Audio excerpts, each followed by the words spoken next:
हैं, लोग जो है त्योहार मना रहे हैं, दीपावली की तरह पटाखे फोड़ रहे हैं खुशी में, इंडिया जीत की खुशी में। और यहाँ पर हमें एक भाई साहब दिखे हैं जो ऊँट पर चढ़ करके क्या जारी करना चाहते हैं, क्या लग रहा है, कैसा लग रहा है? ऐसा लग रहा है कि एकदम फर्स्ट क्लास। मेरा नाम विशेष बघेल है। इंडिया जीत गया, इंडिया इंडिया जीत गई, इतनी खुशी हो रही है, बहुत ज्यादा बहुत ज्यादा।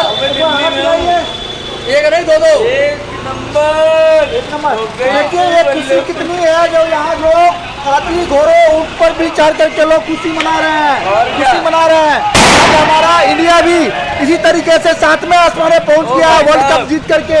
एक बार रोहित शर्मा ने इतनी अच्छी कैप्टनशिप करी है, एक नंबर, बिल्कुल मजे आ गए भाई, एक